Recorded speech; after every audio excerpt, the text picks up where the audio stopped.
سبق شروع کرتے ہیں۔ بسم اللہ الرحمن الرحیم، نحمدہ ونصلی علی رسولہ الکریم، اما بعد۔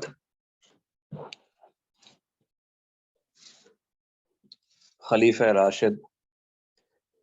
حضرت علی بن ابی طالب رضی اللہ تعالی عنہ کی خلافت سے متعلق ایک نشست ہماری ہو چکی، آج دوسری نشست ہے جس کے عناوین آپ کے سامنے ہیں۔ گزشتہ نشست میں ہم نے اختتام جنگ جمل پر کیا تھا، آج اس سے آگے کے واقعات ضروری تجزیے اور تشریح کے ساتھ انشاءاللہ بیان کیے جائیں گے۔ جب حضرت علی رضی اللہ تعالیٰ عنہ جنگ جمل سے فارغ ہوئے اور بصرہ وہ بھی آپ کے زیر خلافت آ گیا، اور جو حضرات وہاں تابعین صحابہ کرام جو تھے جنہوں نے جنگ جمل میں شرکت کی تھی یا نہیں کی تھی، وہ سب حضرت علی رضی اللہ تعالیٰ سے بیعت ہو گئے اور آپ کے ماتحت آ گئے۔ اور اس جنگ کا سبھی کو افسوس تھا، اس لیے کہ وہ قصداً اور ارادتاً جنگ نہیں لڑی گئی تھی، بلکہ ہنگامہ خیزی کی وجہ سے صورتحال یہاں تک پہنچ گئی تھی کہ لگ بھگ 5000 افراد، جن میں 2 عشرہ مبشرہ حضرت زبیر اور حضرت طلحہ رضی اللہ عنہما اور سینکڑوں تابعین اور بہت سے عوام اس میں جاں بحق ہوئے۔ تو اس افسوسناک سانحے پہ حضرت علی رضی اللہ تعالیٰ عنہ انہیں بھی عمر بھر افسوس رہا، سیدہ عائشہ صدیقہ رضی اللہ عنہ بھی اس پہ افسوس کرتی تھی، یہاں تک ان کے الفاظ منقول ہیں کہ کاش میں اس لڑائی سے پہلے دنیا سے رخصت ہو جاتی۔ لیکن یہاں پر ایک بات سمجھنے کی ہے، جو حضرت علی رضی اللہ تعالیٰ عنہ کے جو افسوس کے کلمات ہیں ان کے بارے میں عرض کرتا ہوں کہ اس سے بعض لوگ یہ استدلال کرتے ہیں کہ حضرت علی رضی اللہ تعالیٰ عنہ وہ مشاجرات میں ان کو مصیب نہیں کہنا چاہیے۔ یہ بات اہل سنت والجماعت کے عقیدے کے خلاف ہے۔ جو لوگ یہ کہتے ہیں کہ حضرت علی کو مصیب نہیں کہنا چاہیے اور اس کی جگہ پھر کیا کہنا چاہیے، کہتے ہیں بس یوں کہیں کہ جی اللہ کو پتہ تھا، کہ اللہ کو پتہ ہے کون ٹھیک تھا۔ یعنی بحیثیت صحابی ہونے کا تو ظاہر ہے ساری برگزیدہ ہیں، لیکن خاص اس قضیے میں کس کی رائے ٹھیک تھی کس کی رائے غلط تھی، تو اس کو اللہ تعالیٰ پہ چھوڑ دینا چاہیے۔ تو یاد رکھیے گا یہ اہل سنت والجماعت کا مسلک نہیں ہے۔ اہل سنت والجماعت مشاجرات میں واضح طور پر یہ کہتے ہیں کہ حضرت علی مصیب تھے۔ اس کی تفصیل میں آگے بتاؤں گا، ابھی ہم واقعات پر ہم چل رہے ہیں۔ اس جنگ کی خبریں ساری شام بھی پہنچی اور وہاں پتہ لگ گیا ان کو بھی کہ حضرت علی رضی اللہ تعالیٰ عنہ نے جو عراق پر پوری طرح ان کا کنٹرول ہو گیا ہے، بلکہ عراق کو انہوں نے اپنا مرکز خلافت بنا لیا ہے۔ اس سے اہل شام کی جو ایک رائے تھی پہلے سے کہ حضرت علی کی بیعت ہم نے نہیں کرنی ہے، اور جب تک کہ وہ تمام فسادیوں کو اور قاتلوں کو خود قتل نہیں کر دیتے یا ان کو ہمارے حوالے نہیں کر دیتے کہ ہم انہیں قتل کر دیں، جب تک حضرت علی ہمارا یہ مطالبہ نہیں مانتے ہم ان کی بیعت نہیں کر سکتے، ہمیں ان کے بارے میں پھر اطمینان نہیں ہو سکتا۔ تو وہ اپنی رائے پہ اسی طرح قائم تھے، اور یہ پھر بات کسی طرح بھی حل نہیں ہوئی۔ مذاکرات کے لیے کئی وفود ادھر سے گئے ادھر سے حضرات آئے، بڑی کوششیں ہوئیں، لیکن جو صورتحال ایسی ہو گئی جسے کہتے ہیں ڈیڈ لاک پڑ جاتا ہے، وہ معاملہ لا ینحل ہو جاتا ہے۔ تو جب یہ صورت بنتی ہے تو اس میں پھر اللہ تعالیٰ نے کیا حکم دیا ہے، شرعی اس میں رہنمائی کیا ہے۔ دیکھیں کسی گھر کے اندر بھی اگر ایسی صورتحال ہو جائے، میاں بیوی میں ہو جائے یا 2 بھائیوں میں ہو جائے، جیسے آج کل کی اصطلاح میں ڈیڈ لاک کہا جاتا ہے، کہ وہ بات ایک گرہ پڑ گئی ہے، سخت وہ کھل نہیں رہی ہے، تو ایسی سخت گرہ کو کھولنے کے لیے پھر بعض اوقات قینچی استعمال کرنی پڑتی ہے. اگر بھائیوں کا اختلاف ہو تو پھر وہ ابا جان بیچ میں آتے ہیں، کوئی نہ کوئی فیصلہ کرتے ہیں وہاں پہ. اگر میاں بیوی کا اختلاف ہو تو تب بھی پھر خاندان کے کچھ لوگ، کوئی ایک بڑی اتھارٹی آپ کہہ لیں، وہ بیچ میں ہوتی ہے جو اس مسئلے کو انجام تک پہنچاتی ہے. یہ تو ہو نہیں سکتا کہ وہ اسی صورتحال میں وہ معاملہ چلتا رہے. تو یہاں تو پورے ملک کا معاملہ تھا، پوری اسلامی خلافت کا معاملہ تھا کہ وہ دو حصوں میں تقسیم ہو گئی تھی عملی طور پہ. اگرچہ آئینی طور پر تو اسلامی خلافت ایک ہی تھی، حضرت علی خلیفہ راشد تھے، لیکن عملی طور پر دو حصوں میں تقسیم ہو گئی تھی. تو یہاں پہ جو شرعی احکام ہے نا، وہ حضرت علی کے ذریعے ظاہر ہوئے ہیں. جو خلفائے راشدین ہیں ان کو خلیفہ راشد اسی لیے کہا جاتا ہے کہ ان کی سنت کو نبی صلی اللہ علیہ وسلم کی سنت کے بمنزلہ قرار دیا گیا ہے. علیکم بسنتی و سنت الخلفاء الراشدین المہدیین. شاہ ولی اللہ محدث دہلوی رحمۃ اللہ علیہ نے اس بارے میں فرمایا کہ جو ان کی کتاب ہے مشہور ازالۃ الخفا، اس میں انہوں نے فرمایا ہے کہ خلفائے راشدین کئی خصوصیات بیان کی ہیں، لیکن ایک خاص طور پہ جو میں آپ کے سامنے بیان کر رہا ہوں کہ خلیفہ راشد وہ ہے کہ نبی صلی اللہ علیہ وسلم بعض چیزوں کو واضح فرما کے نہیں گئے، وہ چیزیں مبہم آپ صلی اللہ علیہ وسلم کے دور میں رہی. تو خلیفہ راشد نے آ کے ان کو ایسا واضح کیا کہ بعد والوں کے لیے کوئی مشکل نہیں رہی اور وہ فقہ کے اندر مدون ہو گئی. تو حضرت عمر فاروق رضی اللہ تعالیٰ کے بہت سارے فیصلے ان کی سیرت میں آپ کو ملیں گے. حضرت ابو بکر رضی اللہ تعالیٰ عنہ نے مرتدین سے کس طریقے سے قتال کیا، وہاں پر وہ چیز واضح ہو جاتی ہے. حضرت عثمان رضی اللہ تعالیٰ عنہ نے جو شرپسند ہے ان سے کس طریقے سے معاملہ کیا، وہ باتیں وہاں واضح ہوتی ہیں. اب یہ جو صورتحال تھی نا، یہ تھی باقاعدہ فوجوں کی، کہ ایک مسلمان جماعت نے، جو نیک لوگوں کی جماعت ہے، وہ مستقل افواج کے مالک ہو کر وہ ایک صوبے کو انہوں نے اپنے کنٹرول میں لیا ہوا ہے. تو اب یہاں کیا کیا جائے؟ تو حضرت علی رضی اللہ تعالیٰ عنہ نے کہ عمل نے اس کو واضح کیا ہے کہ ایسی صورت میں وہ حصہ جو ہمارے ہاتھ میں نہیں ہے، دوسروں کے ہاتھ میں ہے، تو ان کو ہم منانے کی کوشش کریں گے، مذاکرات کریں گے. اور اگر مذاکرات سے بھی وہ بات حل نہ ہو تو پھر فوجی طاقت، ریاستی طاقت استعمال کی جائے گی. اس بارے میں خود نبی اکرم صلی اللہ علیہ وسلم کی ایک صحیح حدیث موجود ہے جسے حدیث نعل کہا جاتا ہے. متعدد محدثین نے اسے نقل کیا ہے. اس میں یہ ہے کہ نبی پاک صلی اللہ علیہ وسلم ایک دفعہ تشریف لے جا رہے تھے صحابہ کے ہمراہ، تو آپ صلی اللہ علیہ وسلم کا جوتا، نعل مبارک آپ کا ٹوٹ گیا. تو آپ صلی اللہ علیہ وسلم کا وہ جوتا حضرت علی رضی اللہ تعالیٰ نے لے لیا. نبی پاک صلی اللہ علیہ وسلم آگے چلتے رہے اور حضرت علی وہیں بیٹھ کر جوتے کو گانٹ رہے تھے، اس میں جو مرمت کا کام اس کا کر رہے تھے. تو نبی اکرم صلی اللہ علیہ وسلم کچھ آگے جا کے رک گئے اور اپنے اصحاب سے فرمایا، ان فیکم من یقاتل علی تأویلہ کما اقاتل علی تنزیلہ. تم میں سے بعض ایسے خوش قسمت ہیں جو قرآن مجید کی تأویل کو سمجھ کر قتال کریں گے جیسے میں قرآن مجید کی تنزیل یعنی نص کے مطابق قتال کرتا ہوں. تو اس کا مطلب یہ تھا کہ جو مجھے قتال کا حکم ملا ہے وہ کفار کے ساتھ ہے، تو اس کی تو صاف نصوص موجود ہیں، لیکن قتال کی ایک قسم ایسی ہے کہ وہ تأویل سے، یعنی اس کی گہرائی میں جا کے اس کو سمجھا جائے گا، تو وہ شرف آپ میں سے کسی کو حاصل ہو گئے. میرے زمانے میں وہ لڑائیاں نہیں ہوں. تو سب نے، حضرت ابو بکر، حضرت عمر رضی اللہ عنہما، ان کو شوق ہوا کہ تو ایک شرف کی بات کر رہے ہیں نبی پاک صلی اللہ علیہ وسلم، تو وہ ہمیں کیا ہم میں سے ہے وہ؟ تو نبی پاک صلی اللہ علیہ وسلم نے فرمایا نہیں، آپ میں سے نہیں ہے. یہ جو شرف ہے یہ اس شخص کو ملے گا جو وہ بیٹھ کے جوتا گانٹ رہا ہے. تو یہ صحیح حدیث ہے، مختلف علماء نے اس کو، محدثین نے نقل کیا ہے.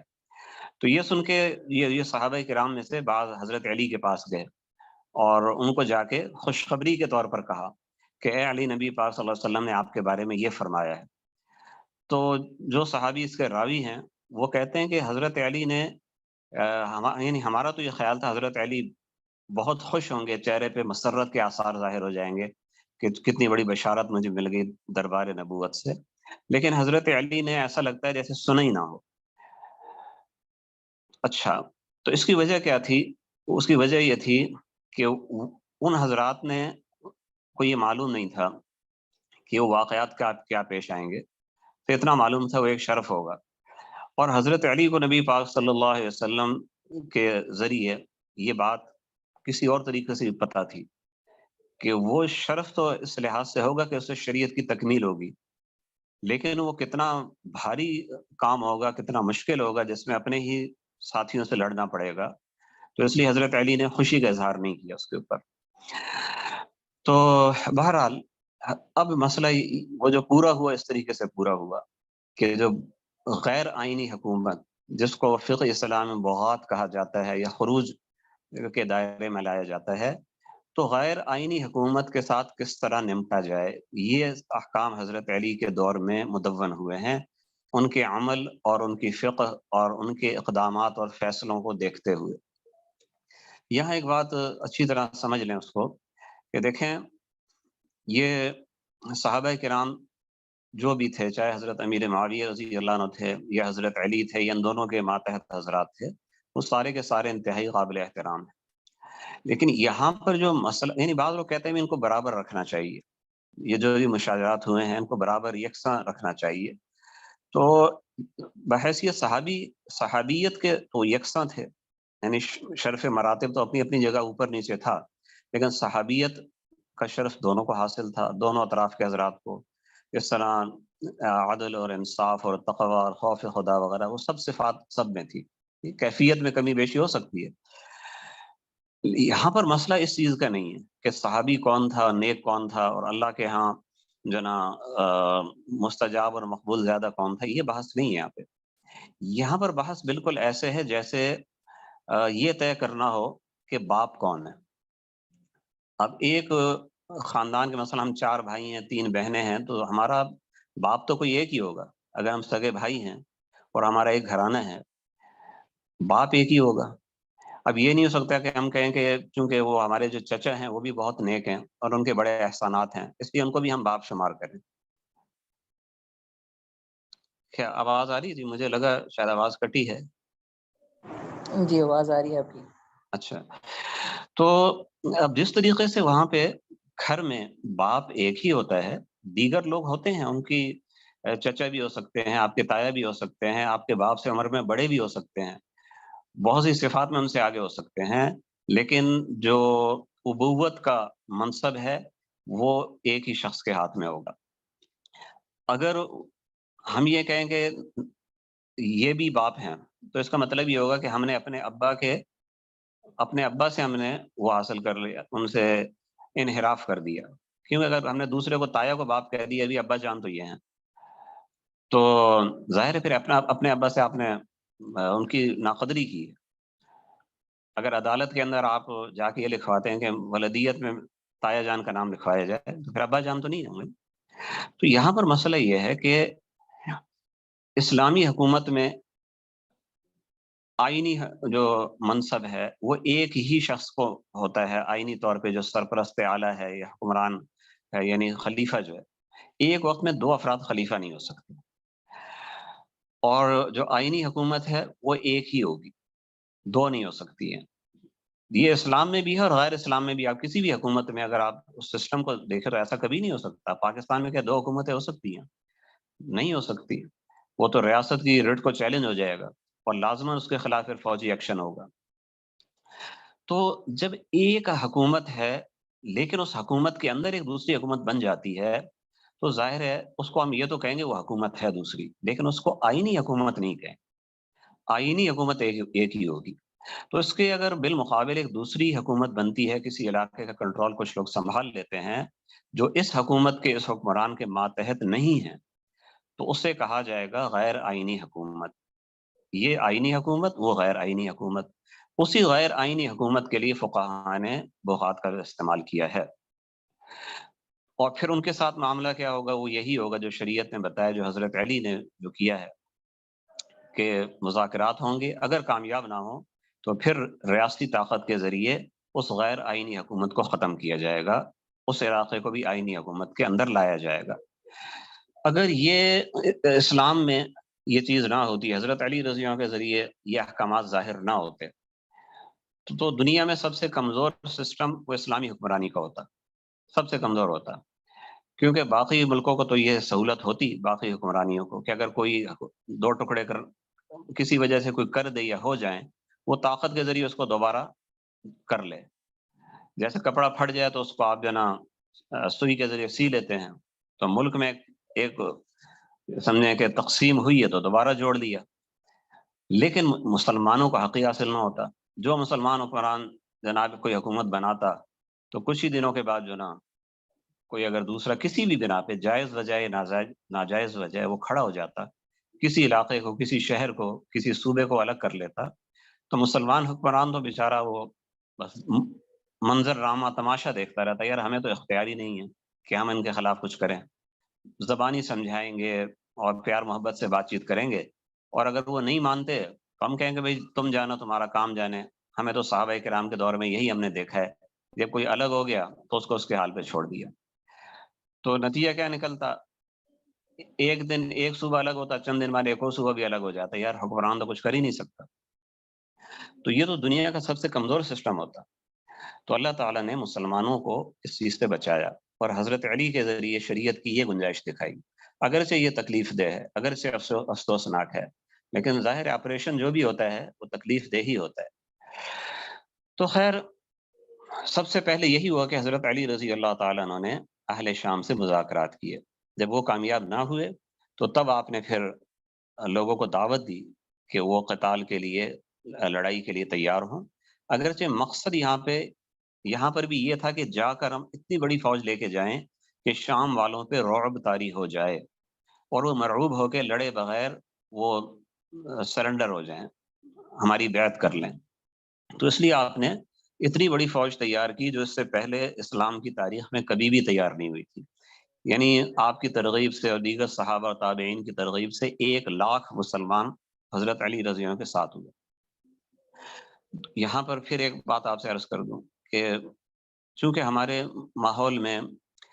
اس معاملے کے اندر حضرت علی رضی اللہ تعالیٰ عنہ کے ساتھ جو نا ایک قسم کی بے رخی برتی گئی ہے، اور کئی باتیں ایسی کہہ دی جاتی ہیں جن سے ان کا مقام کم ہو جاتا ہے۔ چنانچہ بکثرت یہ بات کہی جاتی ہے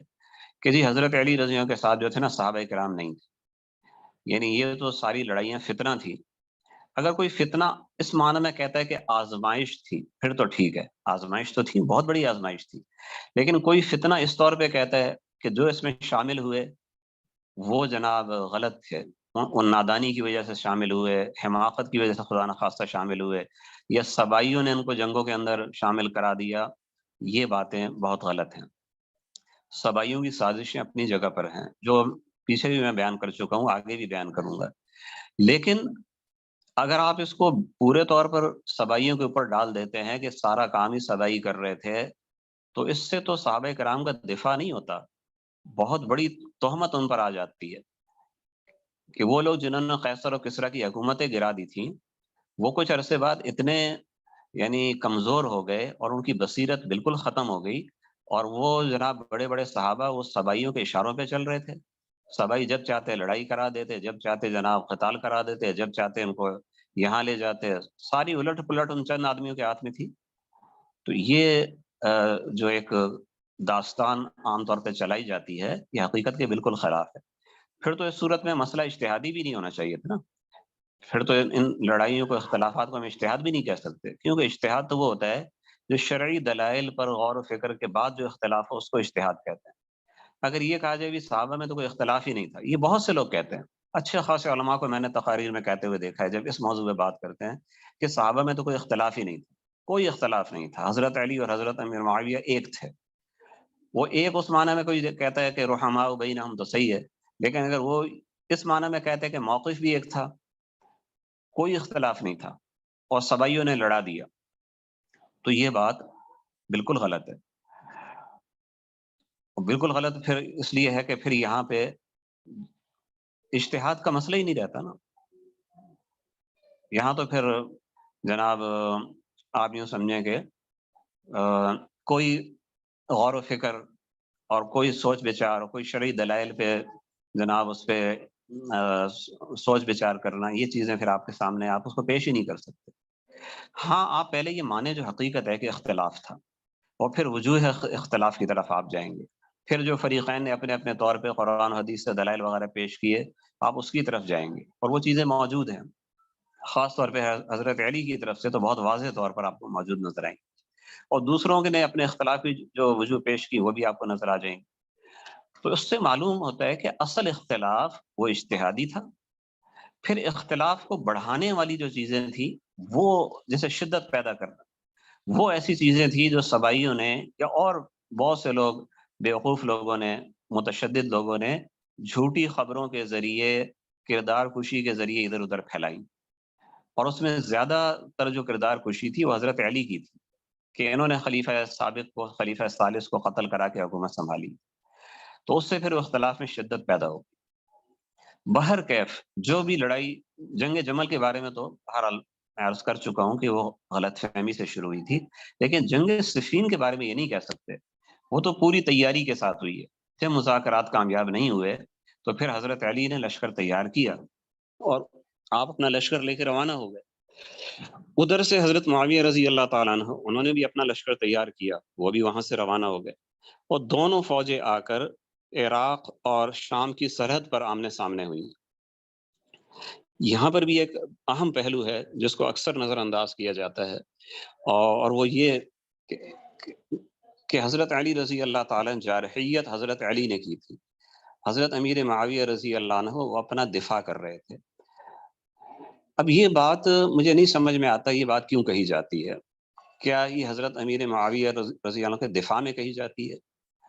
اور یعنی صحابہ کرام کے دفاع کی نیت سے یہ بات کی جاتی ہے؟ اگر صحابہ کرام کا دفاع مقصود ہے تو پھر آپ دیکھیں حضرت امیر معاویہ رضی اللہ عنہ کے دفاع کرتے ہوئے آپ ان سے زیادہ، ان سے بہت زیادہ برگزیدہ صحابی کے اوپر آپ تہمت لگا رہے ہیں، الزام لگا رہے ہیں، ان کی کردار کشی کر رہے ہیں کہ جی انہوں نے جارحیت کی۔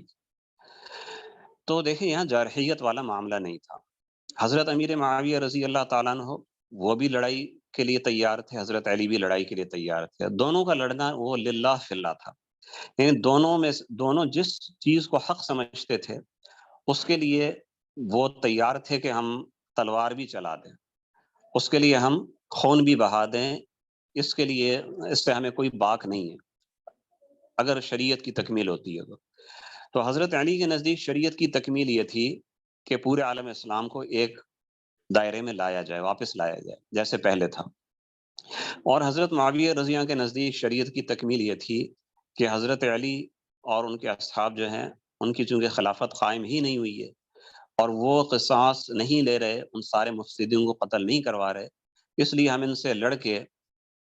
ان کو اپنے موقف کے اوپر لے کے آئیں گے اگر یہ مذاکرات سے نہیں مانتے تو۔ اور اس میں دیکھیں ایسا نہیں کہ حضرت علی نے ہی پیش قدمی کی ہو، پیش قدمی دونوں نے کی ہے ایک دوسرے کے علاقے کی طرف، ٹھیک ہے، اور ایسا نہیں تھا کہ حضرت علی نے پیش قدمی کی ہو وہ کسی غیر ملک کی طرف کی ہو، وہ کوئی دوسری حکومت ہو۔ شام بھی حضرت علی ہی کا تھا، مصر بھی حضرت علی کا تھا، شرعی خلیفہ وہ تھے، تو وہ اپنے علاقے کی طرف جا رہے تھے، اس کو اپنے جو آئینی طور پر ان کا تھا، عملی طور پہ اس کو اپنے ہاتھ میں لینے کے لیے۔ اور حضرت امیر معاویہ رضی اللہ عنہ جیسا ان کا موقف تھا وہ حضرت علی کو خلیفہ نہیں مانتے تھے، تو انہوں نے اس لیے پیش قدمی کی تاکہ ہم ان کو مغلوب کریں، جیسا کہ اپنے خط میں جنگ سے پہلے جب حضرت علی عراق میں تھے تو انہوں نے خط حضرت علی کو بھیجا تھا جس میں واضح طور پہ انہوں نے لکھا تھا کہ اللہ کی قسم ہم حضرت عثمان کے خون کے لیے خشکی اور تری میں، بحر و بر میں لڑیں گے اور قاتلین عثمان کو تلاش کریں گے، یا تو ہم ان کو ختم کر دیں گے یا اس کوشش میں ہماری جانیں قربان ہو جائیں گی۔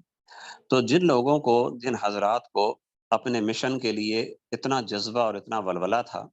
تو یہ تو ممکن نہیں تھا کہ وہ صرف حضرت علی کو پیغام دے کے شام میں، دمشق میں آرام سے بیٹھے رہتے، وہ پوری تیاری کر رہے تھے لڑائی۔ اگر حضرت علی پیش قدمی کر کے سرحد پر نہ آتے تو یہ حضرات پیش قدمی کر کے کوفہ بصرہ پہنچ جاتے، اس میں دیر نہیں لگنی تھی، بلکہ جنگ صفین سے پہلے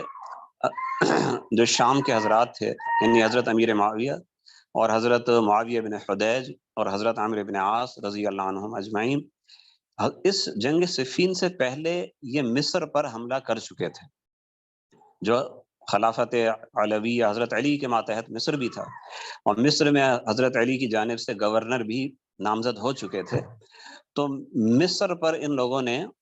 ان حضرات نے حملہ کیا، اور وہاں پہ بہت سے لوگ جو مدینہ آئے تھے مصر سے، فتنہ پھیلا کے فتنہ کر کے واپس چلے گئے تھے، تو ان میں سے کئی لوگوں کو انہوں نے وہاں پہ ان پر گرفتار کیا، لڑائی کے بعد انہیں قتل کیا۔ تو وہ حضرات پوری طرح اس کے لیے تیار تھے، کوشاں تھے کہ جس جس علاقے میں وہ لوگ ہیں جو مدینہ میں فساد ملوث ہوئے، وہ واجب القتل ہیں، اور اگر حضرت علی نہیں کر سکتے یا نہیں کر رہے تو ہم خود کریں گے۔ تو مصر میں تو کر چکے تھے، اب اس کے بعد بصرہ میں جو حضرت طلحہ زبیر رضی اللہ تعالیٰ عنہما، انہوں نے کافی حد تک کر دیا تھا۔ کوفہ رہتا تھا کہ کوفہ سے جو مفسدین گئے تھے وہ ابھی تک قتل نہیں ہوئے تھے۔ تو کہنے کا مقصد یہ ہے، کئی سو کلومیٹر حضرت علی چلے ہیں، کئی سو کلومیٹر یہ حضرات چلے ہیں، سرحد پہ آ کے فوجیں جمع ہوئی ہیں۔ ہاں، سرحد میں اتنا فرق ہے بہرحال کہ سرحد پہ آ کے جو دریائے فرات ہے یہ بیچ میں سرحد تھا، اس میں اب یا تو حضرت امیر معاویہ رضی اللہ عنہ دریا عبور کر کے ادھر آ جاتے، یا حضرت علی دریا عبور کر کے ادھر آ جاتے۔ تو حضرت امیر معاویہ رضی اللہ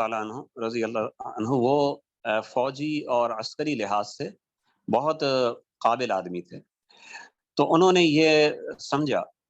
کہ ہماری فوج حضرت علی کی فوج سے تھوڑی کم ہے، وہ 1,00,000 ہم 70,000 ہیں، تو اگر ہم دریا عبور کر کے ادھر گئے تو لڑائی کے دوران دریا ہماری پشت پر ہوگا، تو حضرت علی کی افواج نے اگر ہمیں دھکیل دیا تو ہم دریا میں غرق ہو جائیں گے، تو یہ بہت خطرناک صورتحال ہوگی۔ تو یہ انہوں نے ایک اچھی حکمت عملی آپ کہہ سکتے ہیں، کامیاب حکمت عملی کہہ سکتے ہیں، اس کے تحت وہ دریائے فرات کے پار نہیں آئے، بلکہ حضرت علی کو موقع دیا کہ آپ دریائے کے پار آ جائیں۔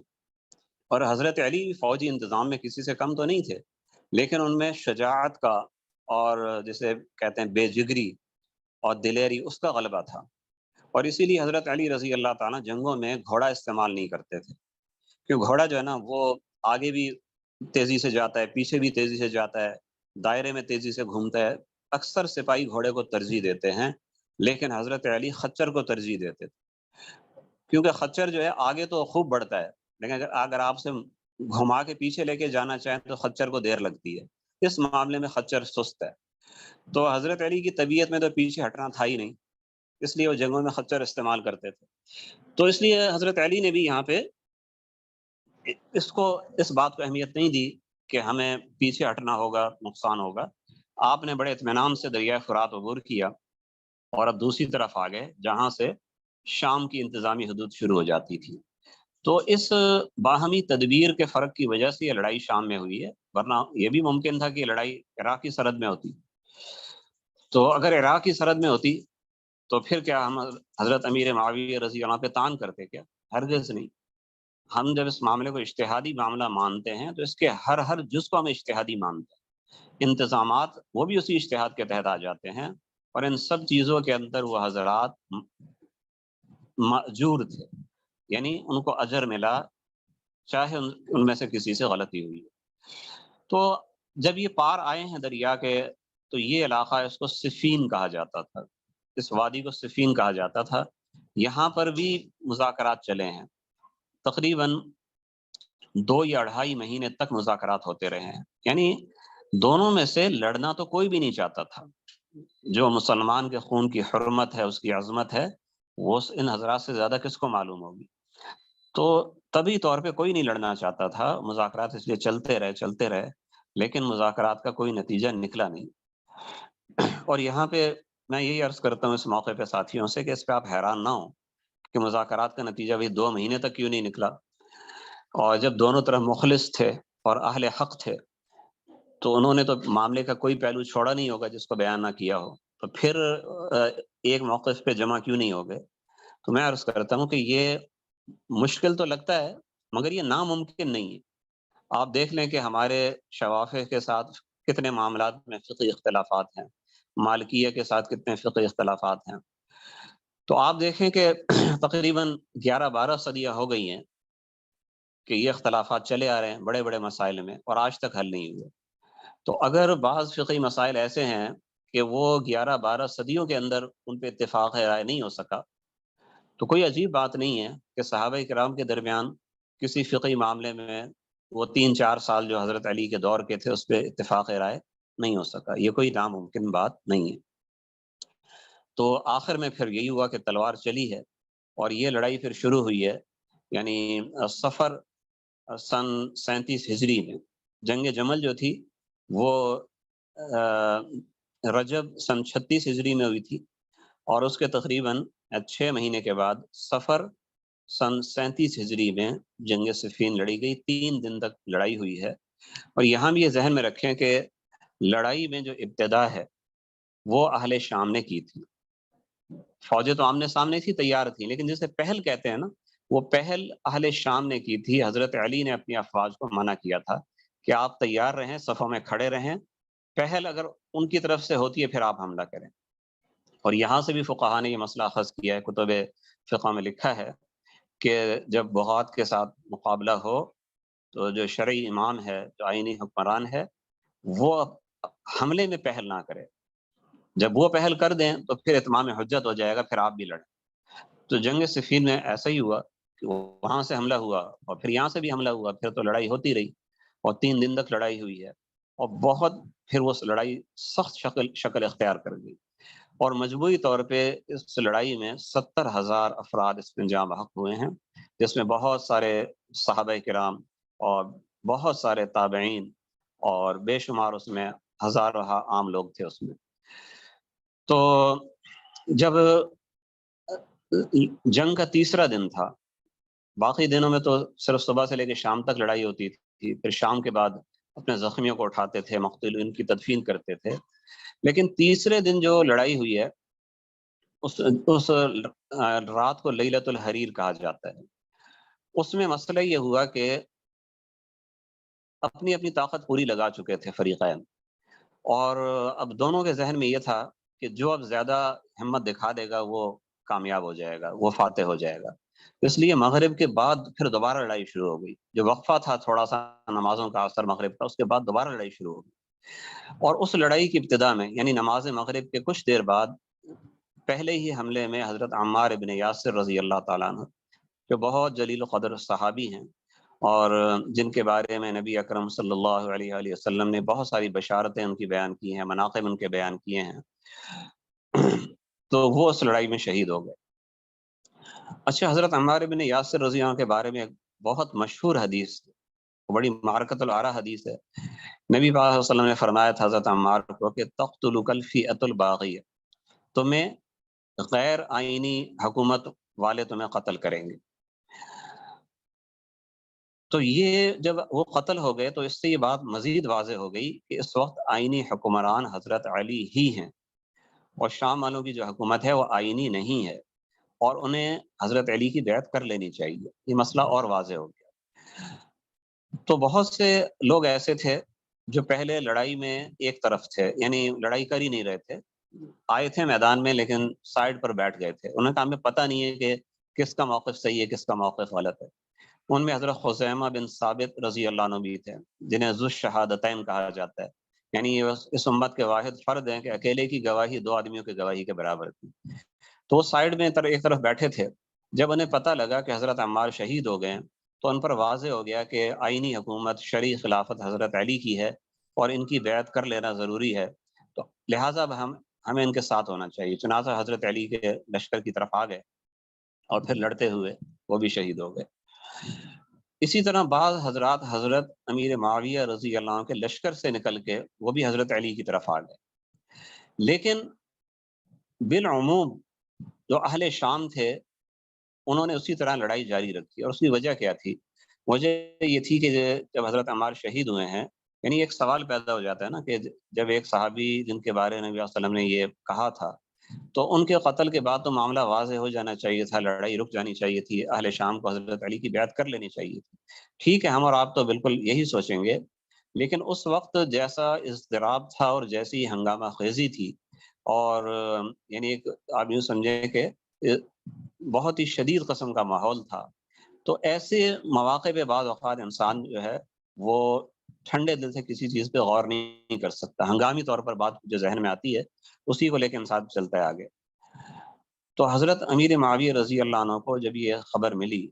کہ عمار بن یاسر وہ قتل ہو گئے ہیں، اور ظاہر ہے ان کو قتل شامی فوج کے ہاتھوں قتل ہوئے تھے، یہ بھی ایک اہم پوائنٹ ہے۔ آج کل بعض لوگ اس معاملے کو یوں بیان کرتے ہیں کہ حضرت عمار کو کچھ صبائیوں نے چپکے سے قتل کر دیا تھا۔ یہ بات اتنی مشہور ہو گئی ہے کہ بہت سے حضرات نے اس کو بیان کر دیا ہے،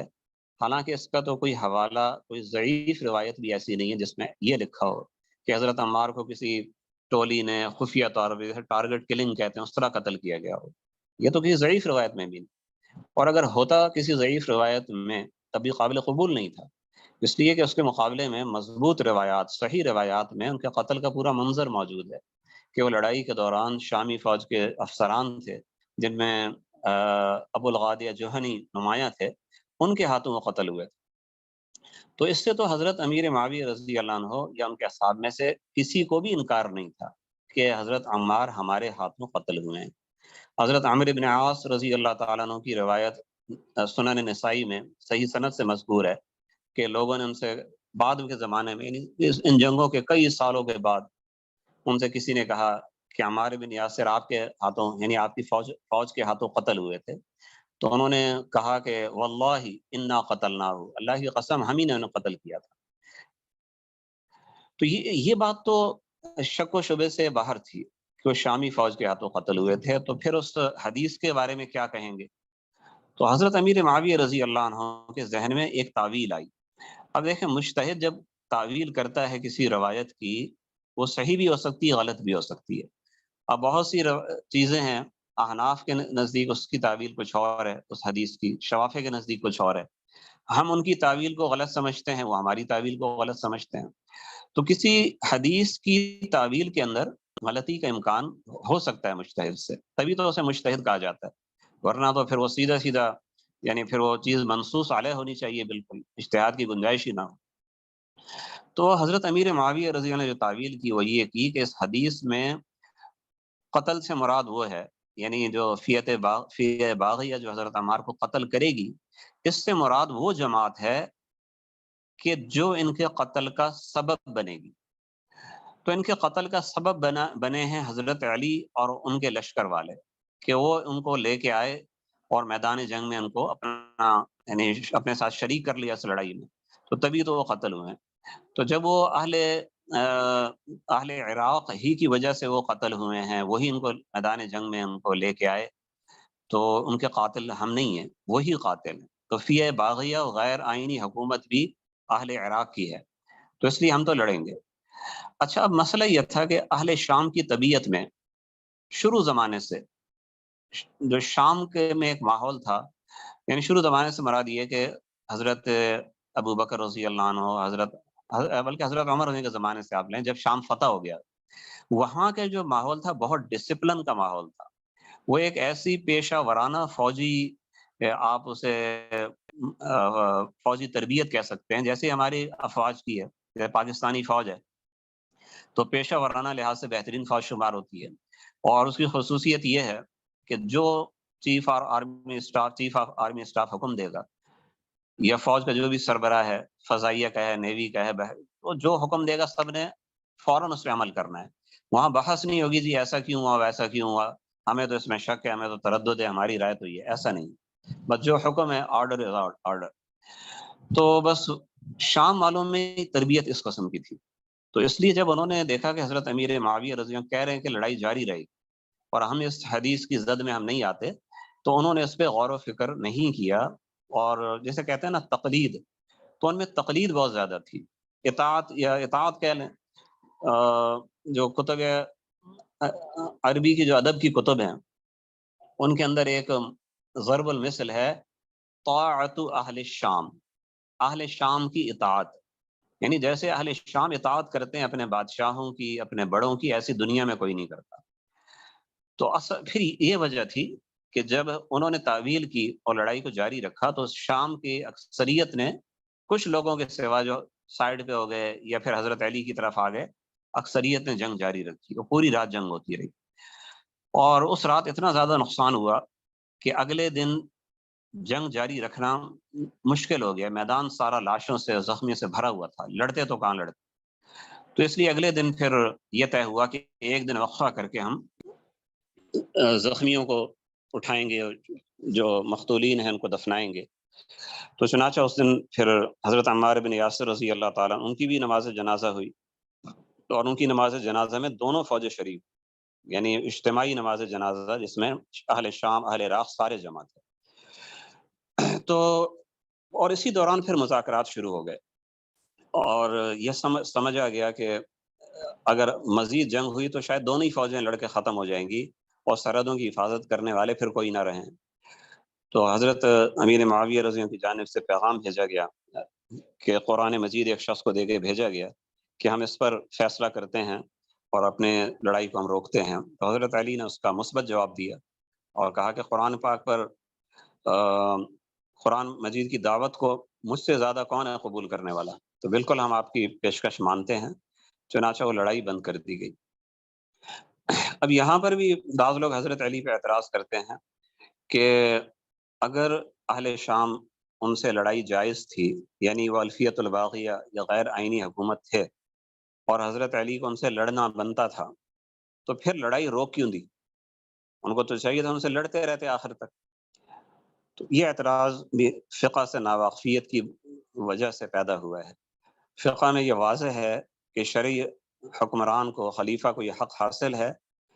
کہ وہ ایسے مواقع پہ لڑ بھی سکتا ہے، جنگ بندی بھی کر سکتا ہے، صلح بھی کر سکتا ہے، مذاکرات بھی کر سکتا ہے۔ یہ کئی قسم کے آپشن، کئی قسم کے اختیارات اس کے پاس ہوتے ہیں، اور یہ اختیارات فقہا نے انہی لڑائیوں ہی سے تو اخذ کیے ہیں، یعنی جو حضرت علی کر رہے تھے اسی کو فقہا نے کہا کہ یہی شریعت تھی۔ اب ایسا نہیں ہے کہ ہم حضرت علی کے کسی عمل کو اپنے اوپر ہم اپنے ذہن سے اس کو جانچیں کہ جو میرے ذہن میں یہ بات آ رہی ہے تو اس لیے حضرت علی کا یہ فعل غلط ہے، ایسا نہیں ہے۔ آپ یوں کہیں کہ چونکہ حضرت علی نے ایسا کیا تھا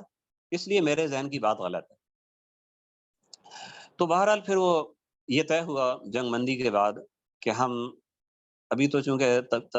طبیعتوں میں ہیجان ہے اور غصہ ہے، جوش ہے، تو اس جوش کو ٹھنڈا ہوتے ہوئے ٹائم لگے گا، تو ہم مذاکرات کریں گے تقریباً 8 مہینے کے بعد، رمضان کے مہینے میں دونوں کی جانب سے ایک ایک نمائندہ، با اختیار نمائندہ آئے گا۔ جیسے حکمین کا نام دیا گیا، ایک حکم حضرت علی کی طرف سے یعنی حضرت ابو موسیٰ اشعری رضی اللہ عنہ، ایک حکم اہل شام کی طرف سے یعنی حضرت عمرو بن عاص رضی اللہ عنہ۔ یہ بیٹھیں گے اور یہ امت کے مستقبل کا فیصلہ کریں گے، جو بھی مختلف ہی مسائل ہیں یہ دونوں حضرات حل کریں گے ان کو، ان کے ساتھ معاونین بھی ہوں گے، ان کے مشیر بھی ہوں گے۔ تو چنانچہ اس کے بعد پھر یہ جنگ ختم ہو گئی، لڑائی کا ماحول ختم ہو گیا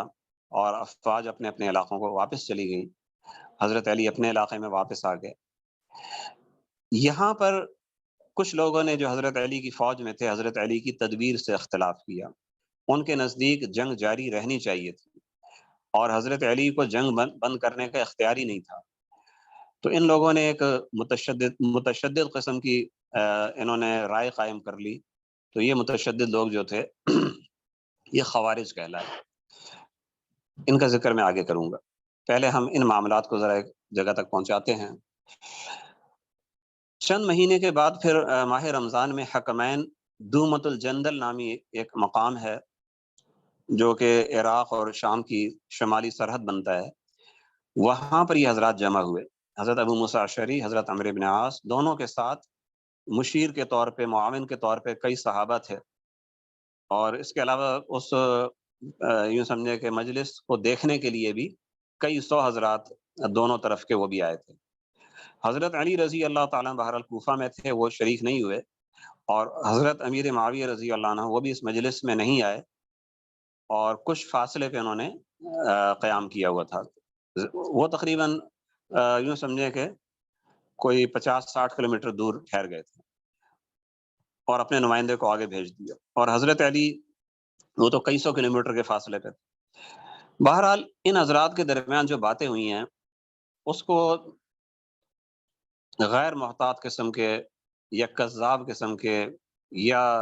غیر معتبر قسم کے راویوں نے بہت خراب انداز میں پیش کیا ہے اور حقائق کو انہوں نے چھپا دیا۔ عام طور پہ ان میں ابو مخنف لوط بن یحییٰ جو راوی ہے، جس سے حادثہ کربلا اور جنگ جمل، جنگ صفین، مشاجرات کی بہت ساری روایتیں اس سے منقول ہیں۔ اب اس راوی کا حال یہ ہے کہ اس کو اصحاب جرح و تعدیل نے اس کو کذاب کہا ہے، جو سب سے سخت جرح ہے، اور اس کو رافضی محترق کہا ہے، یعنی جلا بھنا رافضی۔ تو ایسے شخص کی روایت کہاں اس بارے میں قابل قبول ہو سکتی ہے؟ لیکن میں نے یہی دیکھا ہے کہ اکثر و بیشتر ہماری اردو کی تو ساری تاریخوں میں اسی کی روایت کو لیا گیا ہے، حتیٰ کہ اللہ تعالیٰ معاف کرے مولانا قاضی سجاد زین العابدین میرٹھی، انہوں نے بھی مفتی انتظام اللہ شہابی، ان کی جو مشترکہ لکھی ہوئی تاریخ ہے، یعنی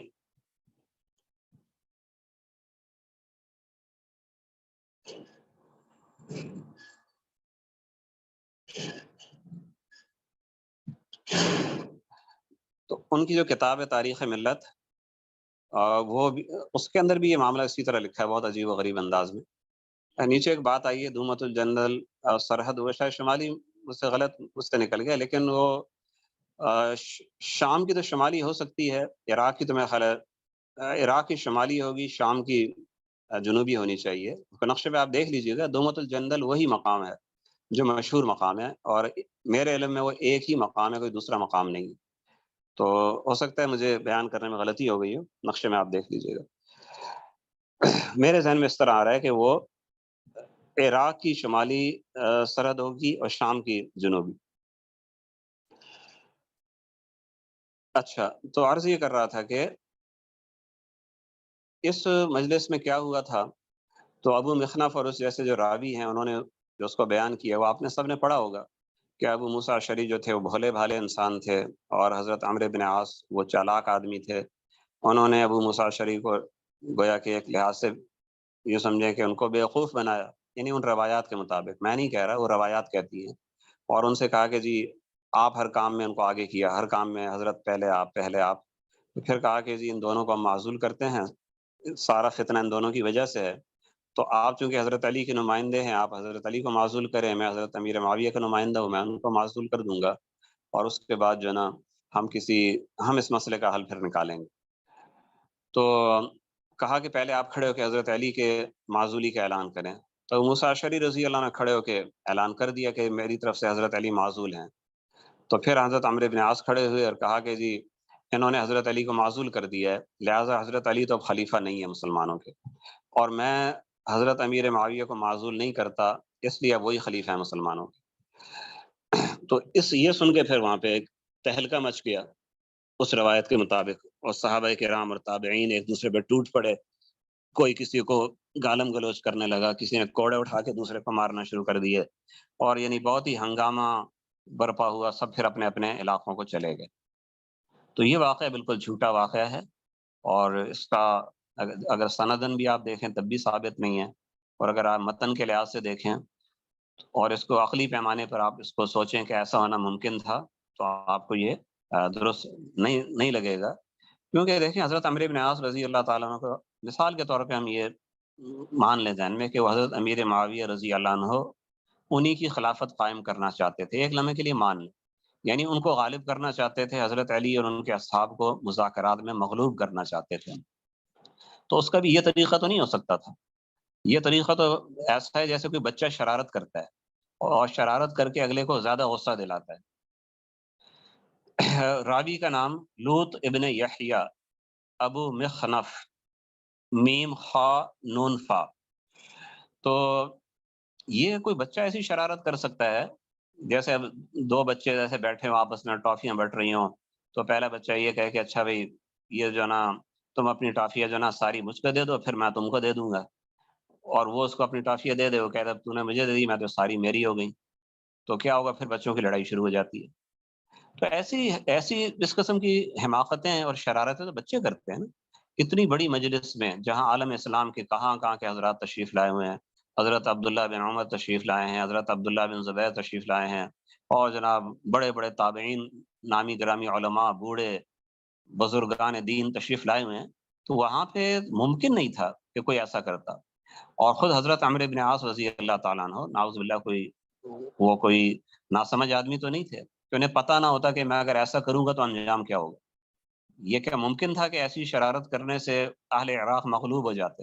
اور بے بس ہو جاتے، کہتے ہو یہ کیا ہوا، ہم نے تو اپنے امیر کو ہٹا دیا، اب تو حضرت امیر معاویہ کو خلیفہ ماننا پڑے گا. ظاہر ایسا نہیں ہو سکتا تھا. یہی ہوتا کہ اختلاف مزید بڑھتا، نفرتیں اور بڑھتی، جبکہ حکمین جمع ہوئے تھے معاملے کو سلجھانے کے لیے اور اختلاف کو کم کرنے کے لیے. تو اس لیے ایسی روایتیں وہ بالکل جھوٹی ہیں، ان کا حقیقت سے کوئی دور کا تعلق بھی نہیں ہے. اتنی بات ضرور ہے کہ اس مجلس میں جیسے کچھ عام لوگ بھی شریک ہوں گے، ان لوگوں نے اور کچھ شرپسند بھی آ کے بیٹھے ہوں گے، کچھ منافقین بھی جو ہر جگہ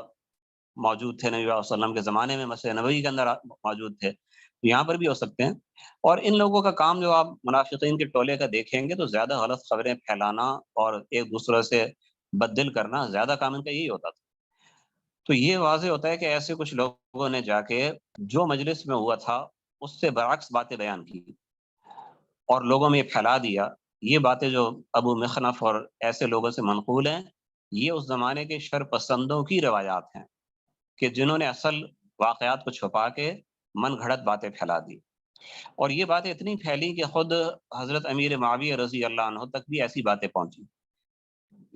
یعنی یہ جو میں آپ کو بیان کی ہے کہ اس طرح آپس میں بات ہوئی ہے. تو امام ابن عساکر نے نقل کیا ہے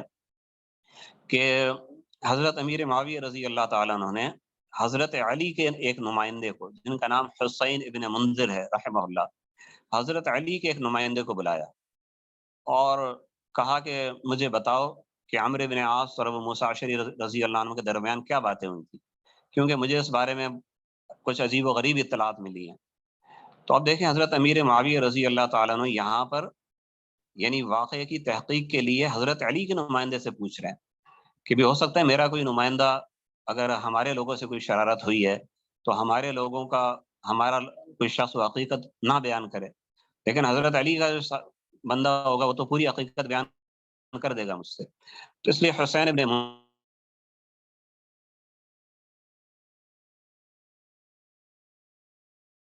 منذر جو حضرت علی کے نمائندوں میں سے ایک، تو اس سے کہا کہ جاؤ اور تحقیق کرو اس کی. تو حسین ابن منذر کہتے ہیں کہ میں حضرت عمرو بن عاص رضی اللہ عنہ کے پاس گیا، کیونکہ حسین ابن منذر جو تھے نا وہ اس اجتماع میں شریک نہیں تھے، ان کو بعد میں حضرت امیر معاویہ نے بلوایا تھا. تو یہ پھر حضرت عمرو بن عاص کے پاس گئے رضی اللہ عنہ، ان سے کہا کہ یہ باتیں چل رہی ہیں ماحول کے اندر اور لوگوں میں، اور حضرت امیر معاویہ تحقیق چاہتے ہیں اس کی، تو آپ بتائیں یہ کیا ہوا تھا. تو حضرت عمرو بن عاص نے کہا کہ اللہ کی قسم لوگوں نے اس بارے میں بہت کچھ کہا ہے، لیکن حقیقت وہ نہیں ہے جو لوگ کہہ رہے ہیں. اس کے بعد انہوں نے واقعے کا خلاصہ بتایا اور بتایا کہ ہماری مجلس کا اختتام کس چیز پہ ہوا تھا. وہ کسی لڑائی پہ نہیں ہوا تھا، وہ بات چیت پر ہی ہوا تھا. اور میں نے جب ہم نے دیکھ لیا کہ بات کسی نتیجے پر نہیں پہنچ رہی تو میں نے حضرت ابو موسیٰ اشعری رضی اللہ تعالیٰ سے پوچھا کہ اب آپ آخری بات یعنی بتا دیں کہ آپ کیا چاہتے ہیں. تو انہوں نے آخری بات جو کہی وہ یہ کہی کہ میں یہ سمجھتا ہوں کہ حضرت علی ان لوگوں میں سے ہیں کہ نبی اکرم صلی اللہ علیہ وسلم دنیا سے جاتے ہوئے ان سے خوش تھے. اب یہ ایک بڑے سفارت کارانہ جملہ ہے، ایک بڑے ماہر سفارت کار کا جملہ ہے، چونکہ جو بحث وغیرہ تو جو ہونی تھی ہو چکی تھی. یہ انہوں نے ایک بات کہہ دی، اس جملے کے اندر پوری سمجھے داستان ہے اور پوری دلیل ہے اس کے اندر کہ حضرت علی جب ان لوگوں میں سے ہیں کہ جن سے نبی پاک صلی اللہ علیہ وسلم خوش تھے تو آپ کو بھی حضرت علی سے خوش اور راضی ہونا چاہیے، آپ کو ناراض نہیں ہونا چاہیے. بس لیکن انہوں نے تو اتنی بات کہی، اگلی بات اگلے کے سمجھنے پہ چھوڑ دی. اور اس کا کوئی جواب حضرت عمرو بن عاص رضی اللہ عنہ کے پاس نہیں تھا کہ وہ یہ کہتے کہ نبی پاک صلی اللہ علیہ وسلم جن سے خوش تھے ہم ان سے، یعنی وہ بات کا آگے جواب نہیں، کیونکہ وہ بھی سمجھدار تھے. تو انہوں نے پھر چونکہ ڈیڈ لاک برقرار تھا تو انہوں نے پھر آخری بات کہی کہ اب آپ بتائیں این تجعلونی انا و معاویہ، یہ بتائیں کہ آپ حضرات اب مجھے اور حضرت امیر معاویہ کو کیا حیثیت دیں گے. یعنی ہم نے جنگ بھی کر کے دیکھ لی، مذاکرات بھی کر کے دیکھ لیے، نتیجہ کچھ نہیں نکل رہا. تو اب بتائیں کہ اب ہماری حیثیت کیا ہوگی. ہماری حیثیت دشمن کی ہوگی، ہماری حیثیت ایک مستقل ملک کی ہوگی، ہماری حیثیت الفیت الباغیہ کی ہوگی آپ کے نزدیک، یا کوئی اور حیثیت ہوگی، جو بھی حیثیت آپ کے ذہن میں ہے، پھر اسی کے مطابق ہم آگے چلیں گے۔ این تجعلونی انا و معاویہ،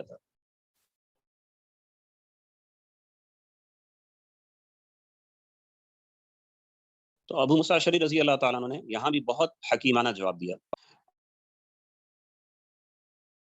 معونہ، دیکھو بھائی، اتنا جانتا ہوں کہ ہمارے امیر حضرت علی، اگر وہ آپ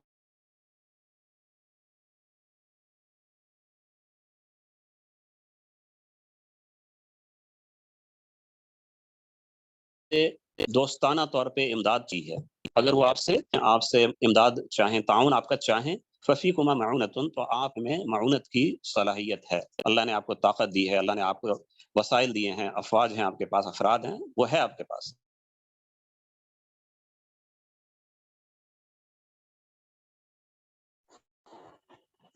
صحیح، تھوڑی سی آواز آپ کی کٹ رہی ہے بیچ میں، اور ابھی آواز چلی بھی گئی ہے۔ اور اگر وہ مستغنی رہیں، طلب نہ کریں، آپ کے آواز صحیح نہیں آ رہی؟ آواز صحیح جی، نہیں آ آواز رہی؟ کٹ رہی ہے، آواز تھوڑی سی اچھا، پیچھے کا مضمون سمجھ نہیں آیا ہے۔ کون سا مضمون؟ جو ابھی آخری بات جو آپ نے کی ہے اس کے اندر آواز بالکل کہاں؟ نہیں آئی۔ حضرت موسیٰ اشعری رضی اللہ عنہ نے دوسری بات کا جواب جو دیا۔ دوسری بات کا جواب آپ نے یہ دیا، جو حضرت ابو موسیٰ اشعری حضرت عمرو بن عاص نے پوچھا کہ اب ہماری حیثیت کیا ہوگی، تو حضرت ابو موسیٰ اشعری نے فرمایا کہ ان یستعن بکما ففیکما معونہ، اگر حضرت علی آپ سے تعاون چاہیں تو آپ میں تعاون کی صلاحیت ہے۔ یہ تو ایک زمینی حقیقت ہے کہ آپ کے پاس فوج بھی ہے، علاقہ بھی ہے، افراد بھی ہیں، سمجھ بوجھ بھی ہے، تو حضرت علی آپ سے تعاون چاہیں تو آپ تعاون کی صلاحیت اللہ نے آپ کو دی ہے۔ وَإِن يَسْتَغْنِ عَنْكُمَا، اور اگر حضرت علی آپ سے مستغنی رہیں تو اللہ کا دین ایک زمانے تک آپ کے بغیر بھی چلتا رہا ہے۔ یہ اشارہ اس زمانے کی طرف ہے جب حضرت علی اسلام لا چکے تھے، لیکن حضرت عمرو بن عاص، حضرت امیر معاویہ رضی اللہ عنہ، یہ حضرات اسلام نہیں لائے تھے، ظاہر ہے انہوں نے بعد میں اسلام قبول کیا۔ تو ایک دوسری آپ یوں سمجھیں کہ جو حضرت علی کی برتری ہے، ایک ماہر سفارت کار کی طرح اس کو بھی ثابت کر دیا کہ دیکھیں ایک زمانہ وہ تھا کہ اللہ کا دین، آپ دونوں حضرات اسلام نہیں لائے تھے، لیکن اللہ کا دین کا نظام چل رہا تھا، جہاد بھی ہو رہا تھا، سب کچھ ہو رہا تھا۔ تو اگر حضرت علی آپ سے بے نیاز رہتے ہیں تو خلافت کا نظام پھر بھی چلتا رہے گا۔ پر اس کے اوپر بات ختم ہو گئی، نہ اس میں کوئی باہمی معاہدہ ہوا ہے، اور نہ ہی کوئی آپس میں ایک دوسرے کی اہانت اور توہین اور کردار کشی ہوئی ہے۔ اس بات کے اوپر معاملہ ختم ہو گیا، اور جو حکمین تھے اپنے علاقوں میں لوٹ گئے۔ اب اس کے بعد جو صورتحال تھی، چونکہ کوئی معاہدہ تو نہیں ہوا تھا، تو اس لیے پھر اگلے جو چند سال تھے، یعنی اس کے بعد سن 38 میں، 39 میں، اور سن 40 کے ابتدائی کچھ مہینوں میں چھوٹی چھوٹی جھڑپیں دونوں طرف سے ہوئی ہیں۔ یعنی وہ جھڑپیں اس طرح ہوئی ہیں کہ شامی افواج نے حضرت علی کے مختلف علاقوں پہ قبضہ کرنے کی کوششیں کی ہیں، کوئی سرحدی قلعے وغیرہ، لیکن ان میں سے کسی میں کامیابی نہیں ہوئی۔ جب بھی شام کی کوئی فوج آتی ہے، بڑی فوجیں نہیں تھیں، چھوٹی فوجیں تھیں، 500 600 1000 افراد آئے، کسی ایک علاقے پہ انہوں نے قلعے پہ قبضہ کرنے کی کوشش کی، حضرت علی رضی اللہ تعالیٰ کی طرف سے بھی کوئی فوج آ گئی، وہ بھی اسی طرح ہوتے تھے، 4 5 600 افراد آ گئے، پھر شام والے پیچھے پسپا ہو گئے۔ یہ سلسلہ تھوڑا بہت جاری رہا۔ ہاں، کامیابی، جو ایک بڑی کامیابی ہوئی اہل شام کو، وہ سن 38 میں اس طرح ہوئی تھی کہ مصر جو حضرت علی کی خلافت کا ایک اچھا خاصا بڑا صوبہ تھا، تو مصر پہ اہل شام نے قبضہ کر لیا، وہاں پہ جنگ ہوئی، اور اس جنگ کے بعد انہیں کامیابی ہوئی اور مصر ان کے پاس چلا گیا۔ بہرحال مجموعی طور پر حضرت علی رضی اللہ تعالیٰ کی شہادت تک عالم اسلام کا جو 2/3 حصہ تھا وہ حضرت علی کے پاس تھا، اور 1/3 یا اس سے کچھ کم وہ حضرت امیر معاویہ رضی اللہ عنہ کے پاس تھا۔ وہ جو تقسیم تھی، وہ تقسیم اپنی جگہ پہ رہی۔ البتہ حضرت علی رضی اللہ عنہ کی شہادت سے کچھ پہلے ایک فرق اس میں پڑا، وہ یہ کہ فریقین میں ایک معاہدہ ہو گیا۔ وہ معاہدہ یہ ہوا سرحدوں کے احترام کا معاہدہ، کہ جو چھوٹی موٹی جھڑپیں سرحدوں پہ ہوتی رہی ہیں، اس سے کوئی فائدہ حاصل نہیں ہوا، کوئی نتیجہ نہیں ہے، تو آئندہ یہ چھوٹی موٹی جھڑپیں سرحدوں پر یہ بھی نہیں ہوں گی، سرحدوں کا احترام ہوگا اور ایک دوسرے کا یعنی سرحدوں کا احترام کیا جائے گا۔ باقی اہل شام ہے وہ اپنا نظام حکومت چلاتے رہیں اور عراق والے وہ اپنا نظام حکومت چلاتے رہیں گے۔ بعض حضرات نے جو یہ لکھا ہے کہ حضرت علی کے آخری ایام میں ان کے پاس کوئی جگہ نہیں رہی تھی سوائے کوفہ کے اور اس کے گرد و نواح کے، تمام علاقے ان کے ہاتھ سے نکل گئے تھے۔ یہ بات بالکل غلط ہے، بے دلیل ہے۔ حضرت علی رضی اللہ تعالیٰ کے پاس آخر تک پورا ایران، پورا عراق، پورا الجزیرہ، پورا جزیرۃ العرب، پورا یمن اور پورا خراسان، یہ سارا علاقہ حضرت علی کے پاس ہی تھا، اور ان کے جو نائبین تھے زیادہ تر صحابہ اور تابعین وہ وہاں پہ متعین تھے۔ تو یہ تو بات ہوئی اس کشمکش کی جو ان کے اور اہل شام کے درمیان تھی۔ تھوڑا سا میں ذکر خوارج کا کروں گا کہ انہوں نے حضرت علی سے اس بات پہ اختلاف کیا تھا کہ آپ نے مذاکرات کیوں کیے، آپ نے جناب یہ جو حکمین والی بات تھی، ثالث بنانے والی بات تھی، اسے کیوں قبول کیا؟ تو خوارج ایک نعرہ انہوں نے اختیار کر لیا تھا، ان الحکم الا للہ، فیصلہ صرف اللہ کے پاس ہے۔ تو حضرت علی اور حضرت امیر معاویہ نے فیصلہ ابو موسیٰ اشعری اور ابو عمرو بن عاص کے ہاتھ میں دے کے شرک کیا ہے۔ یہ شرک ہے کہ اللہ کے سوا آپ کسی کو فیصلے کا اختیار دیں۔ تو یہ ان کی ایک ذہنیت تھی، تشدد تھا۔ تو جیسے آج کل بھی کچھ لوگ ہوتے ہیں جو بڑے آرام سے ہر کسی پہ کفر کا فتویٰ لگاتے ہیں، بڑے بڑے علماء پہ کفر کا فتویٰ، شرک کا فتویٰ، خود کو دین کا پتہ نہیں ہوتا، اور جو دین جاننے والے ہیں ان کے ساتھ وہ اس طرح برتاؤ کرتے ہیں۔ تو یہ ذہنیت کا آغاز وہاں سے ہوا تھا کہ انہوں نے حضرت علی اور حضرت امیر معاویہ اور ان کے سارے پیروکاروں پر کفر اور شرک کا فتویٰ لگا دیا، اور یہ پھر تشدد اختیار کرتے کرتے اتنے بڑھ گئے کہ انہوں نے اپنی فوجی ایک چھاؤنی بنا لی جنگلوں میں، اور وہاں سے نکل کے کبھی کوفہ پہ حملہ کرتے، کبھی یعنی جو مضافات تھے دیہاتوں پہ وہاں حملہ کرتے، کبھی بصرہ کے دیہاتوں پہ حملہ کرتے، عورتوں کو بھی قتل کرتے، بچوں کو بھی قتل کر دیتے۔ دوسری طرف تقویٰ اتنا زیادہ تھا کہ جناب پوری رات جناب تہجد پڑھتے، اکثریت ان کی قرآن مجید کے قاری اور حافظوں کی تھی، تو عبادت اتنی کرتے اور روزے اتنے رکھتے کہ لوگ کہتے یار ان سے بڑا تو عابد و زاہد دنیا میں کوئی نہیں۔ سیدہ عائشہ صدیقہ رضی اللہ عنہ جب خوارج کا حال دیکھتی تو فرماتی ہیں کہ تمہیں کسی کا بہت زیادہ نمازیں پڑھنا، بہت زیادہ روزے رکھنا، بہت زیادہ عبادت کرنا تمہیں دھوکے میں نہ ڈالے۔ میں نے جب سے ان لوگوں کو دیکھا ہے یعنی خوارج کو تو اس کے بعد سے میرے ذہن سے یہ بات نکل گئی ہے کہ بہت زیادہ روزے رکھ کے، بہت زیادہ مجاہدے کر کے انسان وہ اللہ کا ولی ہو جاتا ہے، ایسا نہیں ہے۔ جب تک وہ شریعت کے اوپر صحیح معنی میں کاربند نہیں ہوگا، اللہ رسول صلی اللہ علیہ وسلم کی سنت، اللہ کی شریعت پہ، نبی کی سنت پہ کاربند نہیں ہوگا، جتنے چاہے مجاہدے کر لے وہ اللہ والا نہیں ہو سکتا۔ تو خیر آخر میں حضرت علی پھر ان کے مقابلے میں نکلے ہیں، اور نہروان میں جنگ ہوئی ہے، اور اس جنگ میں خوارج کو شکست ہوئی ہے، اور ان کی جو عسکری طاقت تھی اس لڑائی میں ختم ہو گئی۔ البتہ جو ان کے عوام تھے، جو محلوں میں تھے، گھروں میں تھے، خواتین تھی، بچے تھے، وہ لوگ بہرحال رہے ہیں، اور ان سے بعد میں خوارج کی جو اگلی نسل تیار ہوئی ہے اس نے بعد کے زمانے میں یعنی ان کا مقابلہ ہوا عبداللہ بن زبیر رضی اللہ کے زمانے میں، پھر وہ دوبارہ اٹھے ہیں۔ تو بہرحال حضرت علی کے دور میں یہ فتنہ ٹھنڈا ہو گیا۔ اس کے بعد ان لوگوں نے، خوارج کے کچھ لوگ تھے، 3 افراد تھے ان کے،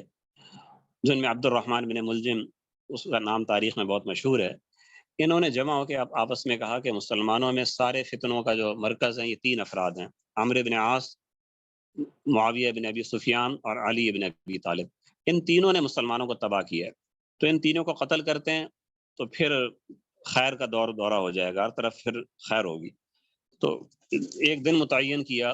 17 رمضان سن 40 ہجری کہ اس ایک ہی تاریخ کو ایک ہی وقت میں یعنی صبح کی نماز کے ٹائم ان تینوں کو ہم قتل کریں گے، شہید کریں گے۔ تو تینوں پھر روانہ ہو گئے وہاں سے، اور ہر ایک اپنی اپنی جگہ پہ پہنچا۔ یہ اب 2 حضرات تو شام میں تھے، یعنی حضرت امیر معاویہ اور حضرت عمرو بن عاص۔ تو حضرت عمرو بن عاص اس دن بیمار تھے، پیٹ میں تکلیف تھی، تو اس لیے نماز فجر پڑھانے نہیں آ سکے، اپنے کسی نائب کو بھیج دیا۔ وہ نائب وہ بھی صحابی تھے، خارجہ ابن حذافہ رضی اللہ عنہ، تو اس خارجی نے ان پہ حملہ کیا جس سے وہ شہید ہو گئے۔ تو عمرو بن عاص رضی اللہ عنہ فرماتے تھے اس واقعے پر کہ ایسی جیسے کہتے ہیں ایک لطیفے کے طور پہ کہتے تھے میرے پیٹ نے مجھے بچا لیا، یعنی پیٹ میں تکلیف تھی، میں نماز نہیں پڑھا سکا اس دن، نہیں گیا نماز پڑھانے، تو وہ موت جو نا میری نہیں تھی، کسی اور کی شہادت ہوگی۔ حضرت امیر معاویہ رضی اللہ تعالیٰ نماز پڑھانے آئے، ان پہ حملہ ہوا، شدید زخمی ہوئے، اتنے شدید زخمی ہوئے کہ یہ باتیں پھیل گئی تھی کہ اس زخم سے وہ بھی شہید ہو جائیں گے، لیکن اللہ تعالیٰ نے ان کو بچا لیا۔ حضرت علی رضی اللہ تعالیٰ عنہ، ان پر عبد الرحمن ابن ملجم نے تلوار سے حملہ کیا، اور تلوار پہ بہت سخت قسم کا، تیز قسم کا زہر لگا کے وہ آیا تھا، وہ تلوار لگی حضرت علی کے سر پہ، پیشانی پہ لگی، اور وہ زخم بہت شدید تھا، تو جس کی وجہ سے حضرت علی رضی اللہ تعالیٰ عنہ شہید ہو گئے۔ اور اس میں اختلاف اقوال ہے، بعض 17 رمضان بتاتے ہیں، بعض 21 رمضان بتاتے ہیں۔ 17 رمضان کو حملہ ہونا یہ تو طے ہے کہ حملہ 17 رمضان کو ہوا تھا۔ اب ایک روایت کے مطابق اسی دن آپ شہید ہو گئے تھے، اور دوسری روایت کے مطابق 3 دن آپ زخمی رہے، اور پھر 21 رمضان کو آپ کی شہادت ہوئی۔ تو یہ حضرت علی المرتضیٰ رضی اللہ تعالیٰ عنہ کے دور حکومت کا مختصر سا جائزہ میں نے آپ کے سامنے پیش کیا۔ حضرت علی رضی اللہ تعالیٰ کے دور کی فتوحات بتانے کا وقت نہیں ہے، اگرچہ وہ بھی عناوین میں ہم نے لکھا تھا اسے، تو اسے آپ تاریخ امت مسلمہ میں دیکھ سکتے ہیں، یا حضرت مولانا سید ابو الحسن علی ندوی رحمۃ اللہ علیہ کی المرتضیٰ میں آپ دیکھ سکتے ہیں۔ اس میں آپ کو خلاصہ آپ کو اتنا بتا دوں کہ جو عام طور پہ سمجھا جاتا ہے نا کہ حضرت علی رضی اللہ تعالیٰ کا جو دور تھا وہ بس سارا کا سارا فتنہ تھا، اور لڑائیاں تھیں، اور خانہ جنگیاں تھیں، یہ حقیقت ایسی نہیں ہے۔ حضرت علی رضی اللہ تعالیٰ کا جو دور تھا وہ 4 سال سے اوپر گیا ہے، تقریباً 4.5 سال یا 4.25 سال آپ کہہ لیں۔ اگر آپ اس میں لڑائیاں دیکھیں، لڑائیاں جو ہوئی ہیں ان کا دورانیہ کتنا رہا ہے، تو وہ سارا مجموعہ جو ہے زیادہ سے زیادہ وہ 4 یا 6 مہینے بنے گا۔ یعنی اگر آپ جنگ جمل کو اگر آپ دیکھیں، اور اس کے لیے آپ سفر کو بھی ملا لیں، جو سفر انہوں نے کیا اس کو بھی شامل کر لیں، جو مکہ سے جو مدینہ سے وہاں تک ہوا، تو تب بھی یہ سارا دورانیہ 2 مہینے سے زیادہ نہیں بنتا۔ اسی طریقے سے اگر آپ نہروان کی لڑائی کو اگر آپ دیکھیں، وہ تو 1-2 ہفتوں کا معاملہ تھا، اور تھی بھی وہ لڑائی خوارج کے ساتھ تھی۔ ہاں، جنگ صفین جو ہے اس پوری مہم کو آپ 3 مہینے تک آپ اس کو شمار کر سکتے ہیں۔ تو بہرحال یہ چند مہینے ہی ایسے تھے کہ جن میں عالم اسلام کے بعض حصوں میں لڑائیاں ہوئی۔ اگر آپ خاص لڑائی کو دیکھتے ہیں پھر تو دورانی اور بھی کم ہو جاتا ہے، کہ جنگ صفین وہ 3 دن ہوئی ہے، اور جنگ جمل وہ 1 ہی دن چند گھنٹے ہوئی ہے، جنگ نہروان بھی ایک دن کی ہے۔ تو کہنے کا مقصد یہ ہے کہ جو زیادہ وقت گزرا ہے وہ امن و امان ہی کا گزرا ہے، اور خاص طور پہ بیرونی سرحدیں جو تھیں وہ تو ویسی ہی محفوظ تھیں جیسے پچھلے خلفاء کے دور میں محفوظ تھیں۔ کبھی بھی ایسا نہیں ہوا کہ کسی بیرونی طاقت نے مسلمانوں کو کمزور دیکھ کر کسی علاقے پہ قبضہ کر لیا ہو۔ ہاں، بعض جگہ بغاوتیں ہوئی تھیں، یعنی جو غیر مسلم بغاوتیں کرتے ہیں، ذمی جو ہوتے ہیں بعض جگہ پہ، لیکن بہت جلدی آپ نے ان پر قابو پا لیا، کسی صحابی کو بھیجا، کسی تابعی کو بھیجا، انہوں نے جا کے ان پہ قابو پا لیا۔ اس کے علاوہ جب حضرت علی جنگ صفین سے فارغ ہو گئے تھے، اس کے بعد آپ نے توسیعات پر بھی توجہ دی، یعنی مزید علاقے، اسلامی علاقے فتح کرنے کے لیے بھی آپ نے توجہ دی۔ چنانچہ حضرت عثمان رضی اللہ عنہ کے زمانے میں جو مہمات بلوچستان پہ روک دی گئی تھیں، وہیں بلوچستان سے دوبارہ ان کا آغاز کیا ہے، اور بلوچستان کا کافی سارا حصہ حضرت علی کے دور میں، اور سندھ کے سرحدی علاقے حضرت علی رضی اللہ عنہ کے دور میں فتح ہوئے ہیں۔ تو یہ ساری چیزیں بھی ہمیں اپنے ذہن میں رکھنی چاہیے۔ تو ہماری اس نشست کا یہاں پہ اختتام ہوتا ہے، اور کوئی سوالات اگر ہوا کریں آپ کے ذہن میں تو آپ انہیں گروپ کے اندر بھیج سکتے ہیں، میں گروپ میں وائس میسج میں انشاءاللہ اس کا جواب دے دوں گا۔ جی حضرت، جزاک اللہ۔ یہ کچھ سوالات آئے ہوئے تو ہیں، لیکن ٹائم بہت اپ ہو چکا ہے، تو ایڈمن صاحب ان سوالات کو گروپ میں مجھے بھیج دیا کریں، میں وہاں جواب دے دوں گا انشاءاللہ، اگر مشکل نہ ہو تو آپ کو۔ جی حضرت، انشاءاللہ۔ السلام علیکم۔ وعلیکم السلام ورحمۃ اللہ وبرکاتہ۔